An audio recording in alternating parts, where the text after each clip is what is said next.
At the intersection of data science and engineering, the challenges of real-world applications are many, but industry and academia are working together to find solutions with impact.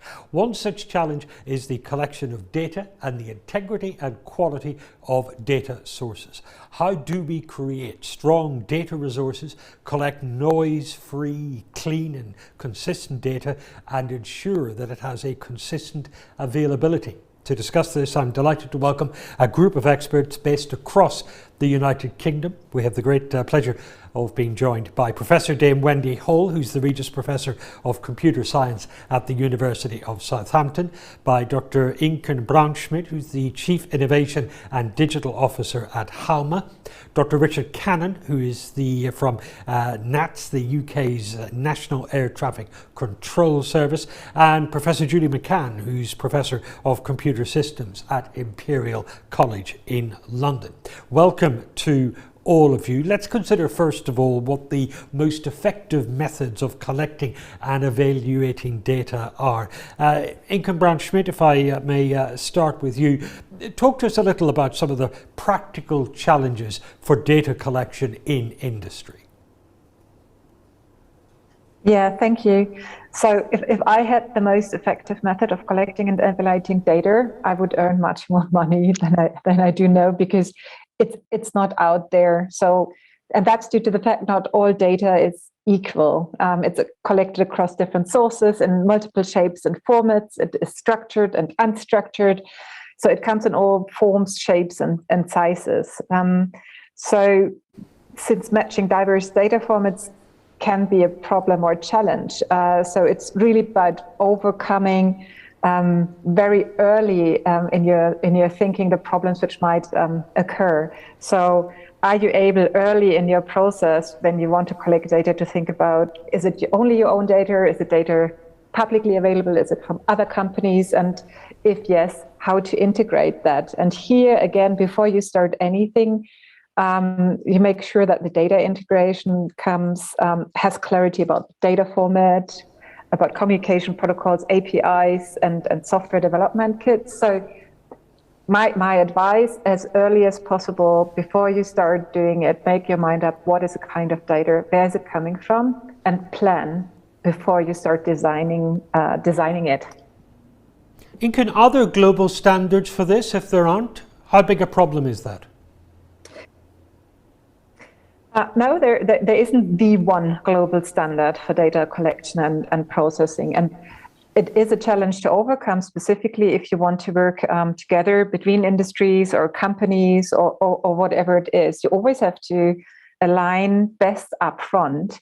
What are the standards you are using? And that even in specific industries, that is the case. If you take medical or environmental, where my company Halma delivers into, there is not the single standard. And that's really a whole challenge to overcome. Julie McCann from Imperial College, what's your academics' perspective on this? Well, my particular interest is in where data is coming in from sensor-based systems. So that would be, for example, coming in from IoT devices, sensors embedded in the physical world, driving things like cyber-physical systems, which are control systems, your water networks, and that sort of thing. So I'm interested in the data coming in from those and the issues that causes, because those systems in their own right are, some of those systems, the sensors themselves are prone to things like decalibration, error, and in fact, their own aging. And so we have to better understand how that obtains its data, when it's able to do so in a correct and a verifiable way, and when it doesn't. So that's the sort of things I'm interested in. But I'm also interested in, when you get these systems supplying live data in, how long does that system have the ability to do so? So how do we maintain them over time? And how do we ensure and guarantee that the correctness of that data is maintained to the degree that you need for your applications?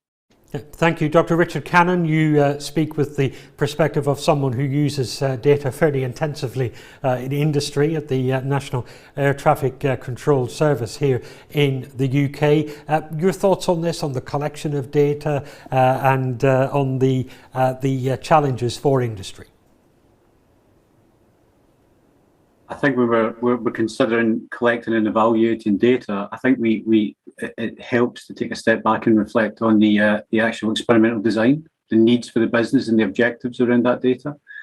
We really want to set really strong business cases for asking for new data. It can be expensive, especially in safety critical industries. So we're thinking very clearly with your group or on your program what the experimental design is, what the objectives of that work are, and then we lead to outcomes. And it's where at that juncture of outcomes, we think about what are the data needs. And that helps us understand what the effective methods are for collecting and evaluating data. It may very well be that the data exists within the business. Without a strong data strategy, you might find that it's in a corner of the business that you haven't yet explored. So it's very worthwhile to be very rigorous and consistent upfront about what you're trying to achieve with that data, and then think about whether you need to spend money to create that data, to instrument, to put more sensors in, or in fact maybe just sharpen your objectives and think more about the experimental design.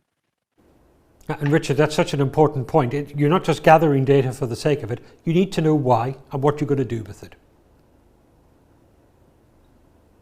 Indeed you do. And if you do have to make some concessions, perhaps, around the business case for new data, then it's very important to understand the impact that that's having on the quality of your analysis. And that's something that can be quite difficult in some cases, but something that we're certainly getting better at, certainly in aviation.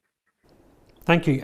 Professor Dame Wendy Hall, we're delighted that you're with us for this discussion as well. And I know we're going to talk to you in more depth a little bit later in the discussion on some of the other aspects. But just as for some opening thoughts from you, addressing those particular points that the data that companies and academics may gather, you need to know why you're doing it, you need to have a good business case for it, and it needs to be clean and verifiable.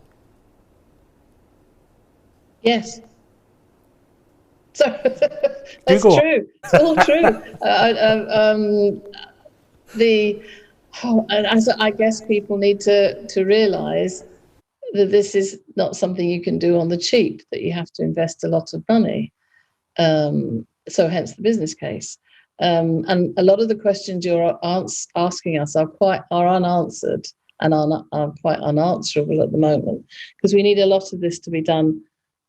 We need automation to deal with this. That's my. Of course, I have an AI hat on when I talk about this, but not. That's. It's just that you cannot do all this checking mandrolically, as my colleague Nigel Shadbolt would say. Over time, we're going to have to develop automated processes that will do the slog of checking, verifying. Humans in the loop to make sure what's happening makes sense all the time, all the issues of bias and the big issues that are at the moment quite difficult, quite unsolved. I don't know they're unsolvable, but they're very difficult to solve. And I think so we need to put a lot of emphasis on how we develop the automated processes to manage all this. And Wendy, we'll talk in more detail about some of the detailed aspects of that in a little while, but just giving us your helicopter view, are industry and academia, as far as you can understand, having the same conversation? Are they coming at with a sort of shared perspective on those issues that you discuss? Sorry, I lost. Were you just addressing that to me, Declan? Yes, I was, Wendy. Okay, thank you. Yes, and typical academic, yes and no is the answer to that. We have very different reasons, even purposes for collecting data. I mean, academia is all about getting data so we can do research on it. In industry, it's about doing what they do better and making money out of doing that. So I think that, so you have big culture clashes in why you're doing this and what the business case is for doing it. But for sure, industry and academia are talking. And don't forget government in all this. Government have a lot of data and need a lot of data. So there's, and the not-for-profit sector as well. So there is, and my big concern in this is interoperability standards as well. We can come on to that later, perhaps. Thank you very much for those thoughts from all four of you. Incan, let me just get some more perspective from you on the quality of data and how we make sure that the data is of good quality, and how we make sure that we filter the right data, that we're not drowning in too much of it. What are your thoughts? And it builds a comment or a bridge to Wendy. So yes, of course, the industry is earning money with it, but at the end, it's always what is the use case? So why are we doing it? And usually it's for customers and their needs, and to get these, to get insights. Data and so whatever the problem is you can solve for customers is dependent on good quality of data. Now coming to your question, Declan. So it's not enough to have a lot of data, because that big data can be at best worthless, or in worst case scenario, it can lead to companies making costly mistakes or even being dangerous. And I have a little example for a use case. One of our hallmark companies called BEA, and they do automatic door sensors. And pre-COVID, they had a people counting solution, which was for shop owners to know about the occupancy of their shops. And they knew how many people are where and where would they stand and look at things. So for them, it would be good for marketing, branding, placement of things. And the accuracy of that solution was 95%, which usually is perceived as very good, based on the data collected via the sensors. Then COVID came, and for the very same shop owners, 95% was not good enough anymore, because there was regulation out there that a specific XYZ number of customers are allowed in your shop, and suddenly you needed to go to 80 to 98 or 9900% of accuracy due to the regulation. And this is a good example that even if you thought you had a good data quality and based on that a good algorithm, then depending on the customer needs and the application needed, suddenly that's not good enough anymore. And you need to change it based on what the application is. So data quality can be a very relative term based on the outcome. And Deacon, that's also an excellent example of the issue of incomplete data. In that example, what happened next? Did the organization, the company, was it able to augment the data from other sources? Was it able to reframe it, reanalyze it in another way, or was the whole thing by this point useless? In that particular case, it was not possible based on the sensors which were out there. So you would need to augment, or you would need to get other or additional data into it. So that can be then really a big challenge and problem for your company. I would like to. Can I give you another little example where? Sure. Where augmentation, including other data, can be hugely useful and even life-saving. So one of our medical companies is doing ECG holters. So they measure 24 hours your heart rate and so on and so forth. And they have a huge amount of data. What was missing very often is why there were specific reactions of your body or of your heart. Because yes, you should have a diary and write down what you're doing, but honestly, people don't do it, or they do it wrongly. So they had quality data, they had huge amount of data, and still they were missing really the point of what is happening. So what they then added was a chatbot function via an app to the customers, the ones wearing the halter, including an AI which intuitively could ask then the one wearing it, are you running or going this there? So it could interact and find out then in the moment at that point if that patient wearing a halter would do something specific. And adding then this data to the 24-hour cycle had not just quality, but also what we call data integrity. Yeah, so the quality was good before, but it was not enough. It was not good enough to give an answer to, in this case, really important questions the patient has and a doctor needs to answer about your health. Thank you, and we'll discuss the use of data in healthcare in one of our forums in about half an hour or so from now. But Dr. Richard Cannon at the Air Traffic Control Service here in the UK, these also must be such vital sort of aspects for you in your use of data in your business. What do you do if the data is incomplete? Well, I think that's a very relevant question to today's summit, isn't it? We find a slightly adjacent challenge to missing data, which is trying to forecast the future for the business. The data that we have today can only be gathered from our operational models. And here we are with the challenge of trying to move our industry forward. And do we have the data to support that? Now, there are lots of very strong statistical mathematical methods to extrapolate with what you have. But of course, today's summit is data-centric engineering, and we can rely on the physical world to help us project these models and to forecast what might happen and take data with us, data-centric engineering in that respect. So we can be empowered with today's data, and we can build models for tomorrow. So we can think really much more creatively about the future environmental performance of our airspace system, how we choose to change airspace and redesign airspace. And in fact, as we're working with the Turing Institute, how do we move forward with augmentation and automations? And just on that point of how much data is too much data, how do you, Richard, make sure that your productivity, your creativity isn't overwhelmed by too much data? Well, that's exactly it. One of the trigger points, especially within a continuous integration or agile team environment, is looking for the triggers for when you may have too much data. Now, we're a digital business. We've had a lot of data for a long time since radar, but now we're really starting to centralize that data, and it can look, quite overwhelming to the data scientist, to the research data scientist.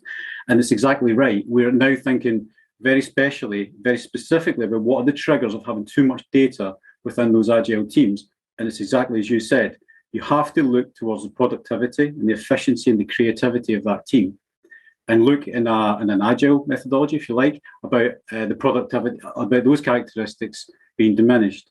You also have to think about taking on new data is fantastic.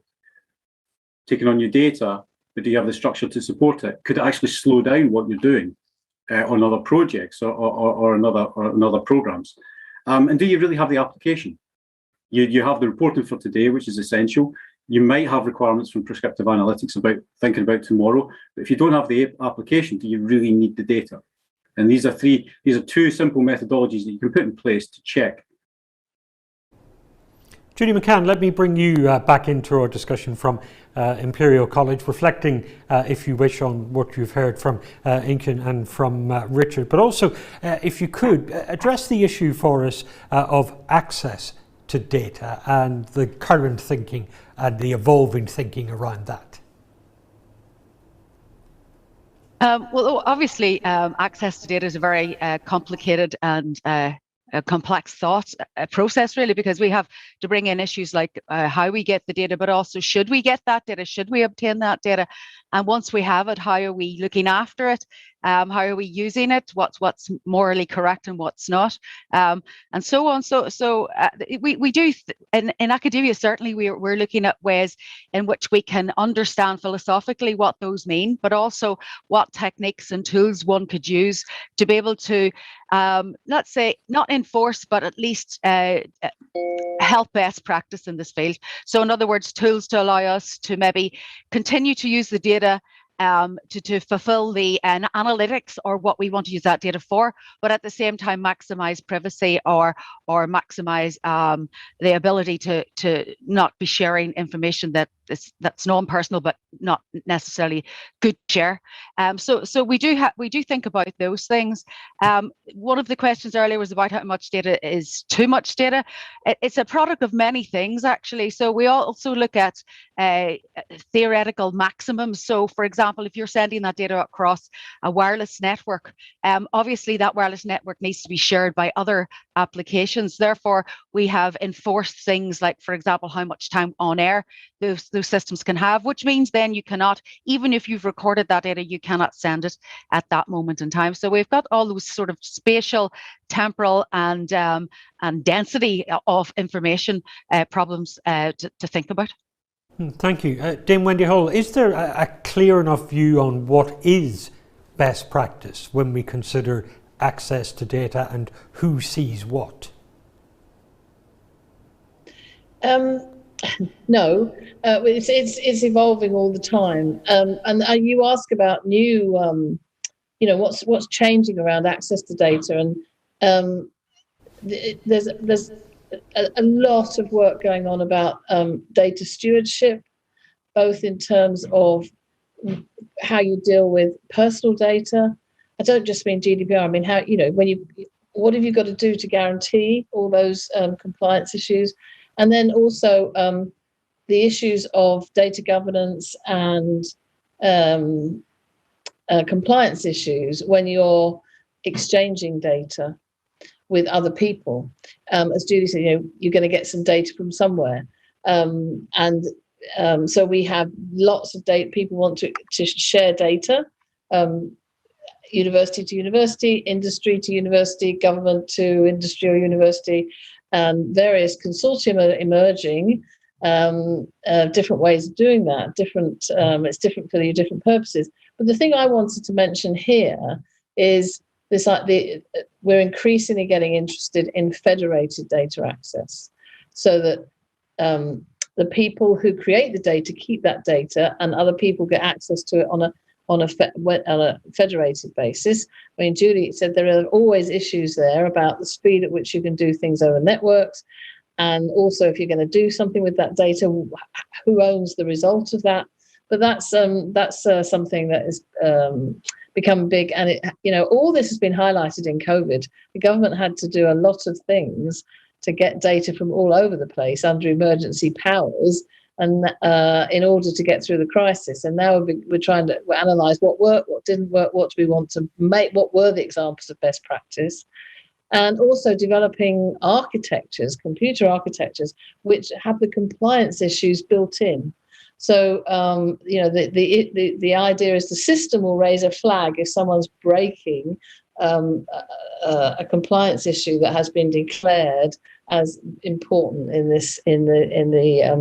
the institution that is managing that data or data exchange. So it's legal and ethical compliance issues that we're trying to. And at MIT, a friend of mine says they're calling them purpose-built data. Purpose-aware databases. I think that's a very exciting area for research. And Wendy, you mentioned earlier, very excitingly, the use of automation and AI in terms of how you take data and use it to develop new markets. Is that where the next stage of innovation and development of new markets is going to be focused on? I think so, and thank you, Declan, for that feed. I would like to say to everybody that the new National AI Strategy was launched today. You should all have a look at it. Let's get that one in. And you'll see things in there about the issues we're discussing, because obviously today AI is largely about machine learning, which is about using lots of data from different sources to come up with, the answers to questions. And so it's going to be I think it's a huge area for growth. I think it's an area the UK is going to invest in. We have some fantastic strengths in this area in the UK. So I'm looking forward to exciting things to come. Richard Cannon, when we talk about new markets and new developments where data comes into it, surely it's pilotless planes. One would expect that in time, and even perhaps unmanned control centres in which you do the air traffic control. Of course, that would make for a lovely collaborative system between machines. So it's about really as much as we would love to explore commercial value, and we do that through parts of our business at NATS, we actually take our data and turn it inward and look for the performance improvements in-house. What is the data telling us, and what the data needs to come from that? How can we improve our environmental performance? How can we reduce our cost to the airlines? So we turn those performance metrics from a kind of commercial gain back into a performance assessment of the business itself. Inken, what's at the heart of this is, and Richard alluded to it in that answer and earlier as well, is the quality of the data, the integrity of the data, driving better business decisions. Yeah, for sure. And pardon my French, but garbage in, garbage out. So we all know that.